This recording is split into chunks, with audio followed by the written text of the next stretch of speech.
Hi everyone, I'm Gabriel, and given the fact that 2019 is over and I've said my piece about what games I liked for this year, it's time I'd share my opinion on what I expect from next year. So let's hit it.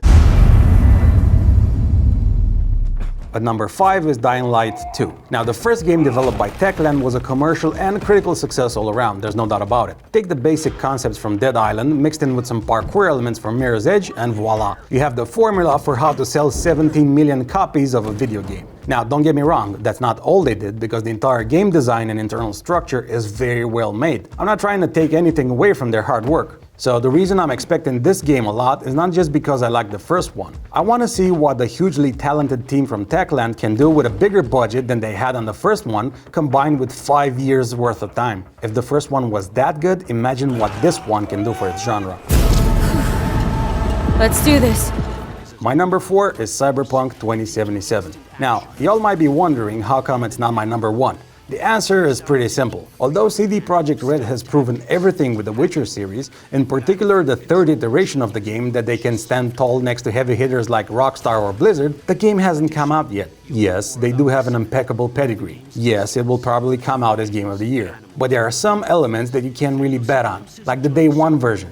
How buggy will it be? How will it perform on all the hardware platforms it's gonna come out on? Call me an unbeliever, but look at the PC port of Red Dead Redemption 2 when it was released. Not entirely a disaster, but not far off either. And that's coming from a well-respected company like Rockstar. Not some 2-bit money-grubbing hurried out-the-door company like some we all know and adore. Ghost of Tsushima is my number 3 and I can hardly wait for this one. The people at Sucker Punch are immensely talented and I adore their games. Well, more exactly the Infamous series, because they're mainly known for that one. Ghost of Tsushima has been announced for a couple of years now, but the game has been in development since 2015. And you know that when a first-party company from Sony is putting in blood, sweat and tears in a game for 5 years, the end result is gonna be stellar. That's the reason I love AAA first-party games from Sony. They put in the time and they don't need to rush anything out. They're always quality first, and every single developer out there should take a look in Sony's backyard in this regard.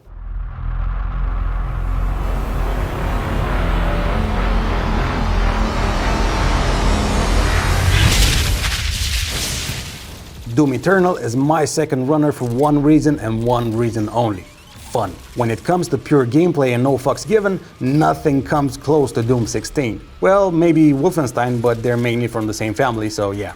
Anyway, Doom Eternal is going to do something with this game that rarely happens anymore in video games. Take a sequel to the next level. By that, I mean that they're building on the first Doom and taking everything to the max gameplay-wise. Because usually when we get sequels, it's more like a continuation of the first game rather than a revolution. Of course, there are games that renew some gameplay elements with every iteration, but nothing groundbreaking. Whereas here, the developers have said that they're building a Doom universe. I couldn't be more excited, even with this delay from 2019 to 2020. I always say, release a game when it's ready, not when the fiscal year is approaching its end. Now, before I go to number 1, I'd like to give a small shout out to other games that were announced. Carrion would be my first because I've already played the demo and it was a fucking blast. Dreams because I'm curious what Media Molecule have been working on since 1886, since they first announced the game. System Shock because I didn't get to play the first one, and that one inspired other titles like Bioshock, so it can't be that bad, right? Little Nightmares 2 because I just adored the first one. It borrowed some elements from Spirited Away and I was blown away by how gripping the atmosphere was. And lastly, Halo Infinite, because I want a single-player shooter to impress the hell out of me again, like Metro Exodus did in 2019.